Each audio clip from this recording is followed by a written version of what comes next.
Hello दोस्तों, welcome back to my channel. तो आज का ये वीडियो क्लास 10 साइंस के लिए सबसे ज्यादा इंपॉर्टेंट है, क्योंकि आज के वीडियो में हम लोग देखने वाले हैं साइंस का वायरल पेपर। 12 मार्च को आपका विज्ञान का पेपर है। 90% क्वेश्चन यहाँ से आपको पूछे जाएंगे। 90% क्वेश्चन यहाँ से पूछे जाएंगे, क्योंकि ये वायरल पेपर है, बोर्ड द्वारा ही जारी किया गया है। तो इसका पूरा सोल्यूशन हम इस वीडियो में करने वाले हैं। तो वीडियो को लाइक और अपने दोस्तों में भी शेयर करें। तो चलिए आज के इस वीडियो को करते हैं स्टार्ट। तो नोट में हमें दिया है सभी प्रश्न हल कीजिए। आपको सभी प्रश्न हल करना है। निर्देश में हमें दिया है प्रश्न क्रमांक 1 वस्तुनिष्ठ प्रश्न है। इसमें खंड अ, खंड ब एवं खंड स शामिल है। प्रत्येक खंड में 5 प्रश्न है तथा हर प्रश्न पर 1 अंक आवंटित है। तो हमें प्रश्न 1 अ में सही विकल्प चुनकर लिखे दिया गया है, जिसमें पहला प्रश्न दिया गया है निम्नलिखित में से कौन सा प्रबल अम्ल नहीं है।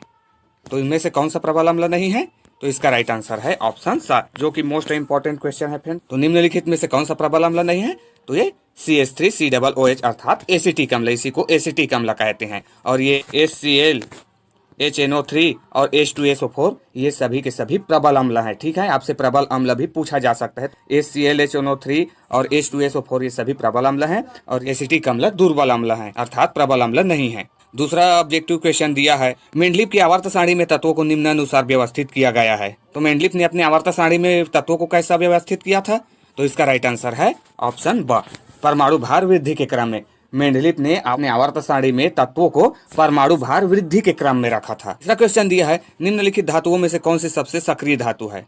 तो कौन सी सबसे सक्रिय धातु है, तो इसका राइट आंसर है ऑप्शन सा, सोडियम। सोडियम जो होता है वो बहुत ही सक्रिय धातु होता है। इसे आप हवा में खुले भी नहीं छोड़ सकते। अगर हवा में खुला छोड़ दोगे तो जो है हवा से क्रिया करके तुरंत आग पकड़ लेता है, इसलिए इसे कैरोसिन अर्थात मिट्टी के तेल में डुबो करके रखा जाता है। ठीक है, तो सबसे सक्रिय धातु कौन सी है, सोडियम। चौथा दिया है निम्न में से कौन मादा जनन तंत्र का भाग नहीं है। तो ये निम्न में से कौन मादा जनन तंत्र का भाग नहीं है, तो शुक्रवाहिका। शुक्रवाहिका जो है वो मादा जनन तंत्र का भाग नहीं है, चूंकि ये नर जनन तंत्र का भाग है। और ये अंडाशय, गर्भाशय, अंडवाहिका ये सभी मादा जनन तंत्र के भाग हैं। ठीक है, तो मादा जनन तंत्र का भाग नहीं है, कौन सा हो जाएगा, ऑप्शन सा, शुक्रवाहिका। पांचवा ऑब्जेक्टिव क्वेश्चन दिया है एक गाय घास खाती है, उसका गोबर और उससे बढ़ने कंडे ईंधन के रूप में काम आते हैं। इस प्रक्रिया में बना धुआं वायुमंडल में और अपशिष्ट राख आदि मिट्टी में मिला दिए जाते हैं। यह संपूर्ण प्रक्रिया है। तो ये संपूर्ण प्रक्रिया क्या है, तो इसका राइट आंसर हो जाएगा ऑप्शन सा, पदार्थों का चक्र। क्योंकि यहाँ पे देखो गाय द्वारा घास खाया गया, फिर वो घास मिट्टी में भी चला गया, फिर मिट्टी में घास उगेगा, फिर मिल गया। इसका मतलब क्या हो गया, पदार्थों का चक्र घूम रहा है। फिर खंडवा हमें रिक्त स्थान दिया गया है, जिसमें पहला दिया गया एक लेंस की क्षमता 5D है, तब लेंस की फोकस दूरी खाली स्थान सेंटीमीटर होगी। तो इसमें आ जाएगा 20 आ जाएगा। एक लेंस की क्षमता 5 डायप्टर है, तब लेंस की फोकस दूरी 20 सेंटीमीटर होगी। चूंकि क्या होता है 100/5 लिख देना है, तो 100 को 5 से भाग दोगे तो कितना आएगा, 20। तो यही लेंस की फोकस दूरी हो जाएगी 20 सेंटीमीटर। दूसरा दिया है पारिस्थितिक तंत्र शब्द का उपयोग सबसे पहले खाली स्थान ने किया। तो पारिस्थितिक तंत्र का सर्वप्रथम किसने प्रयोग किया, तो इसमें आ जाएगा आर्थर टेंसले। क्या जाएगा दूसरा में, इसमें आ जाएगा आर्थर टेंसले। आर्थर टेंसले, पारिस्थितिक तंत्र शब्द का उपयोग सबसे पहले किसने किया, आर्थर टेंसले ने। तीसरा दिया हेमेटाइट अयस्क का सूत्र खाली स्थान है। तो हेमेटाइट का सूत्र बताना है, क्या होता है हेमेटाइट का सूत्र, तो हेमेटाइट से हमें क्या प्राप्त होता है, लोहा। तो क्या हो जाएगा हेमेटाइट का सूत्र, Fe2 और ये O3 फ्रेंड। हेमेटाइट अयस्क का सूत्र क्या होता है, Fe2O3। चौथा दिया है विद्युत धारा का एसआई मात्रक खाली स्थान है। तो विद्युत धारा का एसआई मात्रक क्या है, तो इसमें आ जाएगा एम्पियर। विद्युत धारा का एसआई मात्रक एम्पियर है। पांचवा दिया है एथेनोइक अम्ल का औद्योगिक उत्पादन खाली स्थान विधि से किया जाता है। तो एथेनोइक अम्ल का औद्योगिक उत्पादन कैसे किया जाता है, तो ये शीघ्र सिरका विधि से उत्पादन किया जाता है। यहाँ पे आ जाएगा शीघ्र सिरका विधि द्वारा। आइए अब उचित संबंध जोड़िए देख। तो उचित संबंध हमें पहला दिया है नाभिकीय ऊर्जा। तो नाभिकीय ऊर्जा किस में आ जाएगा, पहला का आंसर क्या हो जाएगा, नाभिकीय ऊर्जा हमें यूरेनियम से प्राप्त होता है। तो पहला आ जाएगा यूरेनियम में, यूरेनियम, नाभिकीय ऊर्जा यूरेनियम। दूसरा दिया है ऊष्मा का कुचालक। तो ऊष्मा का कुचालक क्या होता है, लकड़ी होता है। तो ये हो जाएगा ऊष्मा का कुचालक लकड़ी। तीसरा आनुवांशिकी का जनक किसे कहते हैं, मेंडल को। तो ये हो जाएगा आनुवांशिकी ग्रेगर जॉन मेंडल, चूंकि आनुवांशिकी का जनक ग्रेगर जॉन मेंडल को कहा जाता है। चौथा दिया है साधारण नमक। तो साधारण नमक को क्या कहते हैं, सोडियम क्लोराइड इसका रासायनिक नाम है। तो ये साधारण नमक सोडियम क्लोराइड में चला जाएगा। पांचवा दिया है मृग मरीचिका। तो इसका क्या आ जाएगा, इसका आ जाएगा पूर्ण आंतरिक परावर्तन। मृग मरीचिका कब दिखाई देता है, पूर्ण आंतरिक परावर्तन। तो ये हो गए 1 नंबर वाले सारे क्वेश्चन, इसके हम लोग आंसर भी देखे। अब आइए 2 नंबर वाले देखते हैं। तो 2-3 नंबर वाले क्वेश्चन बस आपके तीनों सेट में अलग अलग होते हैं फ्रेंड, बाकी 4, 5, 6 अंक वाले सभी समान होते हैं तीनों सेट में। तो 2 नंबर वाले भी जो कि बहुत सिंपल सिंपल पूछे जाते हैं, आइए देखते हैं। प्रश्न 2 में दिया है, निम्न में से उन तत्वों का चयन कीजिए जिनके अंतिम कक्ष में एक इलेक्ट्रॉन है एवं उनका इलेक्ट्रॉनिक विन्यास लिखिए। तो ये हमें कुछ तत्व दे दिए गए हैं फ्रेंड्स, इनमें से हमें अंतिम कक्ष में एक इलेक्ट्रॉन है उसी को चुनना है। तो देखिए हमें दिया है beryllium, fluorine, silicon, potassium, calcium, lithium. तो इसमें आ जाएगा, तो लिथियम के अंतिम कक्ष में एक इलेक्ट्रॉन होता है, पोटेशियम के अंतिम कक्ष में एक इलेक्ट्रॉन होता है। तो बस यही दोनों है फ्रेंड्स, इन्हीं दोनों को आपको ले लेना है। तो बस अब आपको इसका इलेक्ट्रॉनिक विन्यास लिखना है। तो लिथियम का कितना होता है 3, तो ये हो जाएगा Li बराबर 2 और 1 फ्रेंड, ठीक है। और ये पोटेशियम के क्या हो जाएगा, पोटेशियम का होता है 19, तो 19 का इलेक्ट्रॉनिक विन्यास क्या होगा 2, 8, 8 और 1 फ्रेंड, ठीक है। तो ये इस तरीके से उसका इलेक्ट्रॉनिक विन्यास, बहुत सिंपल क्वेश्चन है। और आपसे फ्रेंड आपको कम से कम आवर्त सारणी का 20 तत्व याद रहना चाहिए, ठीक है। कितने तत्व, कम से कम 20 तत्व आपको याद होना चाहिए उसके परमाणु क्रमांक के साथ, ठीक है। इसे आप कंठस्थ कर लीजिए, कम से कम 20 तत्व, एटलीस्ट 20 एलिमेंट्स, ठीक है। इतना आपको याद होना चाहिए परमाणु क्रमांक के साथ। यहाँ से क्वेश्चन आपको इसमें देखने को मिलेगा। ये तो यहाँ पे 2 नंबर में पूछा गया है, आगे आपसे 4 नंबर में भी पूछा जाता है। तो आवर्त सारणी का कम से कम आपको 20 तत्व परमाणु क्रमांक सहित याद रखना है फ्रेंड, ठीक है। आइए अब नेक्स्ट क्वेश्चन देखते हैं। तीसरा दिया है, प्लास्टर ऑफ पेरिस के कोई 2 उपयोग लिखे। तो ये देखो फ्रेंड्स, सो सिंपल क्वेश्चन है, आपको 2 नंबर में दे दिया गया है। प्लास्टर ऑफ पेरिस के कोई 2 उपयोग लिखना है। तो क्या क्या लिख सकते हैं, हड्डियों को जोड़ने में और मूर्तियों के सांचे बनाने में, ठीक है। ये इस तरीके से आप लिख सकते हैं। चौथा दिया है, गैस से भरा गुब्बारा आग के पास लाने से फूट जाता है, क्यों। तो इसका जवाब आप दे सकते हैं फ्रेंड्स, क्योंकि उसमें प्रसार होता है। 5वां दिया है, खाद्य श्रृंखला एवं खाद्य जाल से आप क्या समझते हैं। तो आप खाद्य श्रृंखला एवं खाद्य जाल से आप क्या समझते हैं, यानी कि उसका परिभाषा आपको लिखना है फ्रेंड।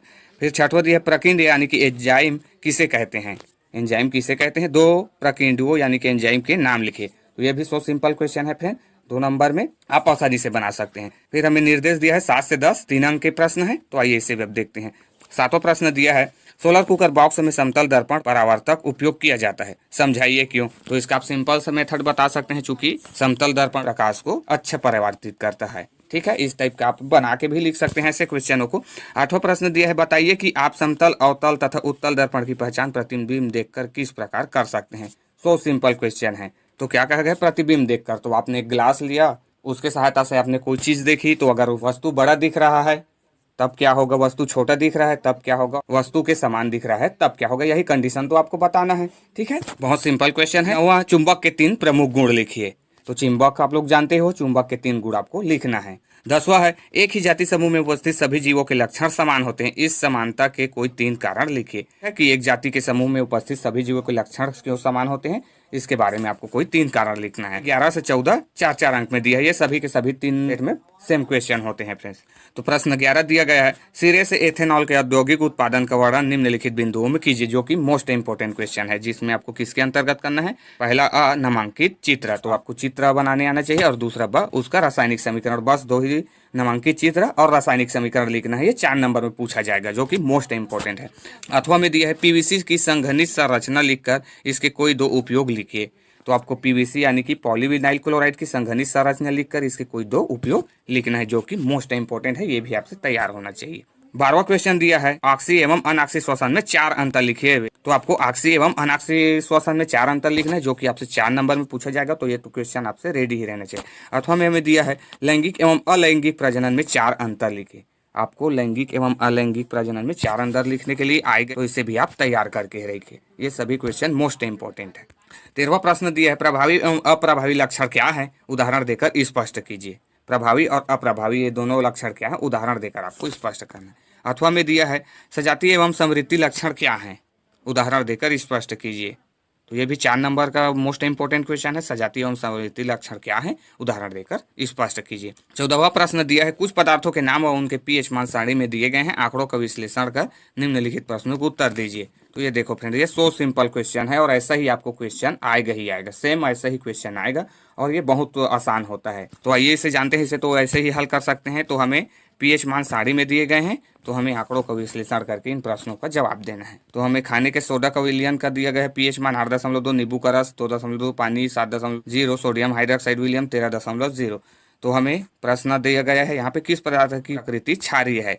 तो यहाँ पे हम क्या बता सकते हैं, खाने के सोडा और सोडियम हाइड्रोक्साइड दोनों का प्रकृति क्षारीय होगा। वह पूछा है किस पदार्थ की प्रकृति अम्लीय है, तो इसमें अम्लीय किसकी होगी, तो ये 2 नींबू का रस का। स दिया है किस पदार्थ की प्रकृति उदासीन है, तो ये पानी यानी कि 7 उदासीन होता है। पीएच मान में क्या होता है, 7 से ज्यादा हुआ तो क्षारीय, 7 से कम हुआ तो अम्लीय और 7 हुआ तो उदासीन। तो उदासीन कौन है, पानी।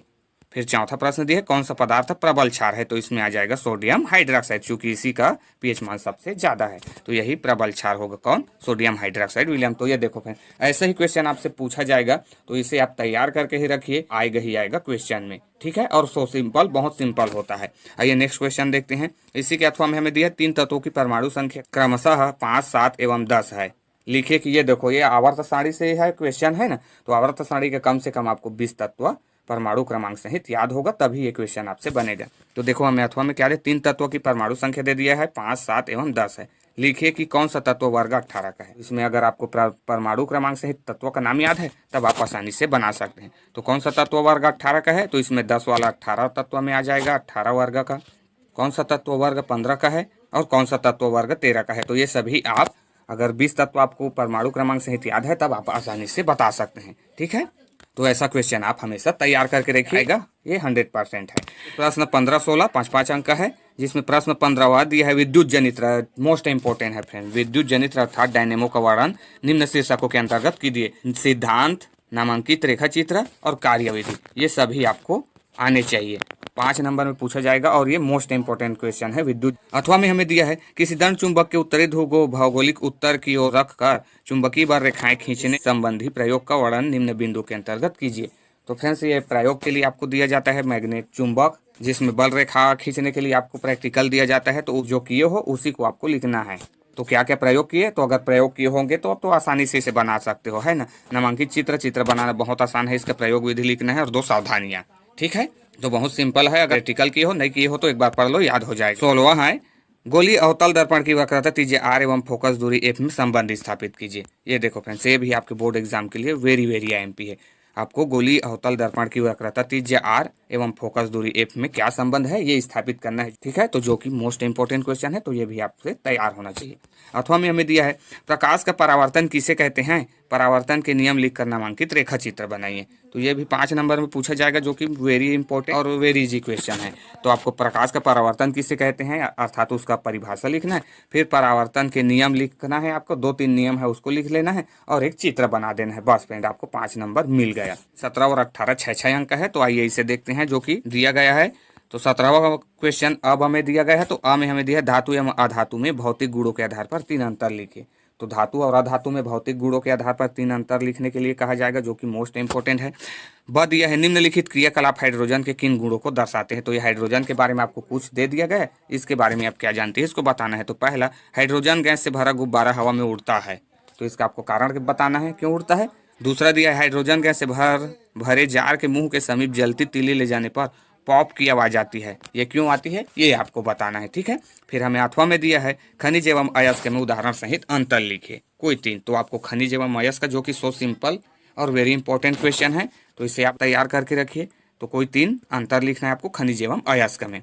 ब दिया है संक्षारण किसे कहते हैं, संचारण के किन्हीं 3 उपायों को लिखिए। तो आपको संक्षारण के बारे में बताना है, लोहे में जंग लगता है उसी के बारे में आपको बताना है और इससे बचने के कोई 3 उपाय।